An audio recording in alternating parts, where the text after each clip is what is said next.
Israel ফিলিস্তিন যুদ্ধ থেকে আরও একটি রক্তক্ষয়ী যুদ্ধের সূচনা। এবার হিজবুল্লাহ ইসরায়েল পাল্টাপাল্টি আক্রমণের জেরে আরও একটি নতুন যুদ্ধের দ্বারপ্রান্তে বিশ্ব। এরই মাঝে রক্তক্ষয়ী সংঘর্ষ চলছে দেশ দুটিতে। জানিয়ে দিব আমাদের হাতে থাকা এ যুদ্ধের পরিস্থিতি নিয়ে সর্বশেষ আপডেট সংবাদগুলো। শুরুতেই থাকবে শিরোনাম। এবার লেবানন জুড়ে ইসরায়েলের আগ্রাসনের পাল্টা জবাব দিচ্ছে হিজবুল্লাহ যোদ্ধারাও। ইসরায়েলে হিজবুল্লাহর ভারী আক্রমণ শুরু। জানিয়ে দেব ইসরায়েলের জন্য আরও একটি ৭ই অক্টোবর অপেক্ষা করছে। অন্যদিকে ইসরায়েলে ইরাকি যোদ্ধাদের ভয়াবহ ড্রোন হামলা। এদিকে যুদ্ধ এবং গণহত্যার মূল কারণ হচ্ছে পশ্চিমাদের দ্বৈতনীতি বলেছেন ইরানের প্রেসিডেন্ট। অপরদিকে ইসরায়েলি গণহত্যার নিন্দা জানিয়ে যা বললেন কলম্বিয়ার প্রেসিডেন্ট। জানিয়ে দেব বিস্তারিত সংবাদে। সবশেষে জানাবো ইউক্রেনের গোলাবর্ষণে সীমান্তবর্তী রুশ গ্রামে নিহত ৩। শুনছিলেন আন্তর্জাতিক গণমাধ্যম থেকে নেওয়া সর্বশেষ আপডেট সংবাদগুলোর শিরোনাম। এবারে থাকবে বিস্তারিত। আজকের সংবাদ সম্পর্কে আপনার মূল্যবান মতামত লিখে জানান। জানিয়ে দিন কোন স্থান থেকে আমাদের এই সংবাদ শুনছেন অথবা দেখছেন। ভিডিওটি ভালো লাগলে লাইক, কমেন্ট, শেয়ার করে সবার আগে সবশেষ আপডেট সংবাদ পেতে চ্যানেলটি সাবস্ক্রাইব করে পাশের বেল বাটনে প্রেস করুন। ইসরায়েলে হিজবুল্লাহর ভারী আক্রমণ শুরু। দক্ষিণ লেবাননে ইসরায়েলি বাহিনীর মারাত্মক হামলার জবাব হিসাবে ইতিমধ্যেই তেল আবিব সহ ইসরায়েলের দখলকৃত বিভিন্ন অঞ্চলে ক্ষেপণাস্ত্র হামলা চালিয়েছে হিজবুল্লাহ। সোমবার সন্ধ্যায় হিজবুল্লাহর ক্ষেপণাস্ত্র হামলায় ইসরায়েলের দখলকৃত বিভিন্ন অঞ্চলে সতর্ক সাইরেন বাজানো হয়েছে, যার মধ্যে তেল আবিবও রয়েছে। ইসরায়েলি মিডিয়া জানিয়েছে গত বছরের ৭ই অক্টোবরের পর আজই প্রথমবারের মতো লেবানন থেকে তাদের দখলকৃত এলাকাগুলোতে দীর্ঘপাল্লার ক্ষেপণাস্ত্র নিক্ষেপ করা হয়েছে। ইসরায়েলি সংবাদ মাধ্যমের প্রতিবেদনে জানানো হয় যে বেশ কয়েকটি ক্ষেপণাস্ত্র দখলকৃত গোলান এবং আল কমেল সহ দক্ষিণ হাইফার কিছু এলাকায় আঘাত হেনেছে। তবে তাৎক্ষণিকভাবে এসব হামলার ক্ষয়ক্ষতি পরিমাণ জানা যায়নি। এর আগে সোমবার সকালে দক্ষিণ লেবাননে চালানো ইসরায়েলি বাহিনীর হামলায় অন্তত ১৩০০ মানুষ হতাহত হয়েছে। লেবাননের স্বাস্থ্য মন্ত্রণালয়ের মতে এই হামলায় ২৭৫ জন নিহত এবং ১০২৪ জন আহত হয়েছে। ইসরায়েলের হামলাগুলো লেবাননের দক্ষিণের গ্রাম শহরগুলোতে ব্যাপক ধ্বংসযজ্ঞ চালিয়েছে এবং এতে আরও প্রাণহানির আশঙ্কা করা হচ্ছে, সূত্র মেহের নিউজ এজেন্সি। ইসরায়েলের জন্য আরও একটি ৭ই অক্টোবর অপেক্ষা করছে। যুদ্ধবাজ ও দখলদার ইসরায়েলের জন্য গত বছরের ৭ই অক্টোবরের মতো আরও একটি আক্রমণ অপেক্ষা করছে বলে হুঁশিয়ারি উচ্চারণ করেছেন ফিলিস্তিন আইন পরিষদের পিএলসি ডেপুটি স্পিকার হাসান খারাইশে। তবে এবার সেটি দক্ষিণ লেবানন থেকে হবে বলে ইঙ্গিত দিয়েছেন তিনি।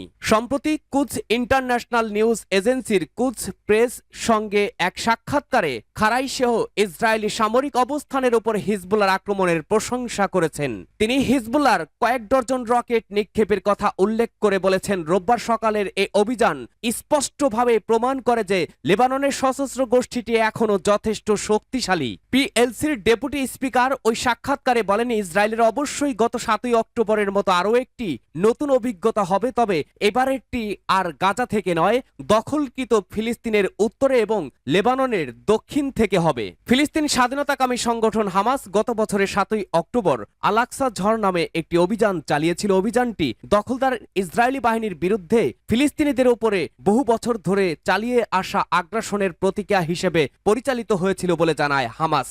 ইসরায়েলে ইরাকি যোদ্ধাদের ভয়াবহ ড্রোন হামলা। ইরাকি প্রতিরোধ গোষ্ঠীর যোদ্ধারা ইসরায়েলের একটি কৌশলগত সামরিক লক্ষ্যবস্তুতে ড্রোন হামলা চালানোর দাবি করেছে।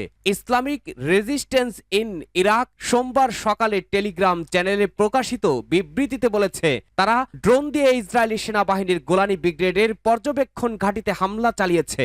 এতে বলা হয়েছে, দখলদার ইসরায়েলি সরকারের বিরুদ্ধে প্রতিরোধের ধারাবাহিকতায় গাজায় ফিলিস্তিনিদের সমর্থনে এবং নিরস্ত্র ফিলিস্তিনি ফিলিস্তিনি বেসামরিকদের বিরুদ্ধে দখলদার ইহুদিবাদী সত্তা যে গণহত্যা চালাচ্ছে তার প্রতিশোধ নিতেই এই ড্রোন হামলা চালানো হয়েছিল।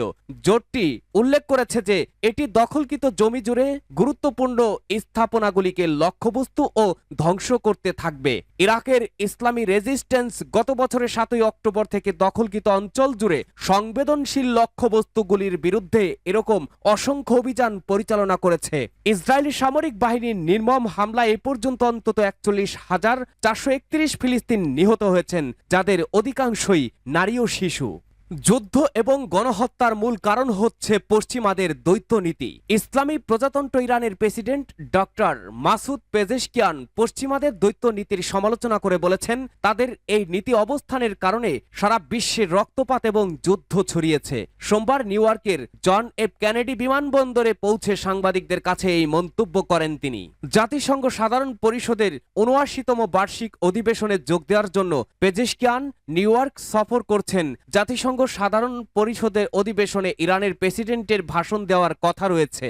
মাসুদ পেজেশকিয়ান বলেন, রক্তপাত, যুদ্ধ এবং গণহত্যার পরিবর্তে আমাদের উচিত এমন বিশ্ব ব্যবস্থা গড়ে তোলা যেখানে সমস্ত মানবজাতি জাতি ধর্ম বর্ণ নির্বিশেষে শান্তিপূর্ণভাবে বসবাস করতে পারে। কিন্তু দুঃখজনক হলেও সত্য, আমরা সেরকম বিশ্বে বসবাস করতে পারছি না, বরং আমরা সব ক্ষেত্রেই দ্বৈত নীতি দেখছি। প্রেসিডেন্ট মাসুদ পেজেশকিয়ান জোর দিয়ে বলেন, বিশ্বের সমস্ত মানুষের জন্য সমান সুযোগ সুবিধা থাকা উচিত। ইহুদিবাদী ইসরায়েলের জন্য যখন আমেরিকা এবং পশ্চিমা দেশগুলো সর্বাত্মকভাবে রাজনৈতিক, অর্থনৈতিক ও সামরিক সমর্থন দিচ্ছে এবং ইসরায়েল তাদের সমর্থনে ফিলিস্তিনে মানব ইতিহাসের জঘন্যতম বর্বরতা ও গণহত্যা অব্যাহত রেখেছে, তখন ইরানের প্রেসিডেন্ট এসব কথা বললেন। ইসরায়েলি গণহত্যার নিন্দা জানিয়ে যা বললেন কলম্বিয়ার প্রেসিডেন্ট। গাজায় ইসরায়েলের চলমান সামরিক অভিযান এবং হত্যাযজ্ঞ নিয়ে বিশ্বজুড়ে মিডিয়ার নীরবতার তীব্র সমালোচনা করেছেন কলম্বিয়ার প্রেসিডেন্ট গোস্তভা পেদ্রো। তিনি একে গণহত্যা আখ্যায়িত করে বলেছেন, যারা এই হত্যাকাণ্ড সমর্থন করে বা এর বিরুদ্ধে কিছু বলছে না, তারা নিজেদের মানবিক মূল্যবোধ হারিয়ে ফেলেছে। রোববার সামাজিক যোগাযোগ মাধ্যম এক্স সাবেক টুইটারে দেওয়া এক বার্তায় পেদ্রো বলেন, যারা এই গণহত্যাকে সমর্থন করে বা এর বিরুদ্ধে নীরব থাকে সে নিজের মানবিক অস্তিত্বকে ধ্বংস করছে। তিনি আরো যোগ করেন, দেখে মনে হচ্ছে এটা যেন জোসেফ গোয়েবস, নাৎসি প্রচারমন্ত্রী, যিনি পুরো বিশ্বের সাংবাদিকতাকে নিয়ন্ত্রণ করছেন, সবাইকে চুপ করিয়ে রেখেছেন যাতে তারা ইসরায়েলি হামলায় নিহত তাদের সহকর্মীদের বা বোমা আক্রমণে মারা যাওয়া 20,000 শিশুর কথা উল্লেখ না করে। পেট্রো এই সময় পশ্চিম তীরের রামাল্লায় অবস্থিত আল জাজিরার অফিসে ইসরায়েলি বাহিনীর হামলার ঘটনার নিন্দা জানান।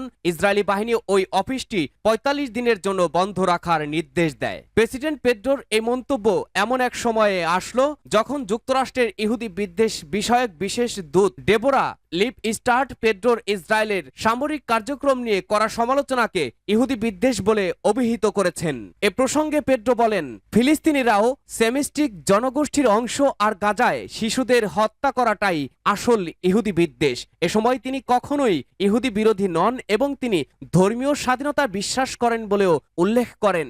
ইউক্রেনের গোলাবর্ষণে সীমান্তবর্তী রুশ গ্রামে নিহত 3। রাশিয়ার সীমান্তবর্তী একটি গ্রামে ইউক্রেনের গোলাবর্ষণে 3 জন নিহত হয়েছে। প্রাদেশিক গভর্নর সোমবার এ তথ্য জানিয়েছেন। 2022 সালের ফেব্রুয়ারিতে মস্কো তার পূর্ণাঙ্গ সামরিক অভিযান শুরু করার পর থেকে রাশিয়া ইউক্রেনের সীমান্তবর্তী বসতিগুলো প্রায় প্রতিদিনই গোলাবর্ষণ ও ড্রোন হামলার শিকার হয়েছে। বেলগরোডের গভর্নর ব্লাচেসাভ গ্লাডকর্প টেলিগ্রামে এক পোস্টে জানান, গ্রামটিতে ইউক্রেনীয় সশস্ত্র বাহিনী গোলাবর্ষণ করছে। এতে 2 জন প্রাপ্তবয়স্ক ও এক কিশোর নিহত হয়েছে। তিনি আরো বলেন, ইউক্রেনের সীমান্ত থেকে প্রায় 5 কিলোমিটার দূরে আরখান গেলস্কো গ্রামে হামলায় এক শিশু সহ আরো অন্তত 2 জন আহত হয়েছে। এলাকাটি ইউক্রেনের উত্তর পূর্ব খার্কিভ অঞ্চলের ঠিক বিপরীতে অবস্থিত, যেখানে মস্কো মে মাসে একটি বড় ধরনের নতুন আক্রমণ শুরু করেছিল, যার উদ্দেশ্য ছিল রাশিয়ার নিজস্ব সীমান্তবর্তী গ্রামগুলোকে গোলাবর্ষণ থেকে রক্ষার জন্য একটি বাফার জোন তৈরি করা। সূত্র AFP।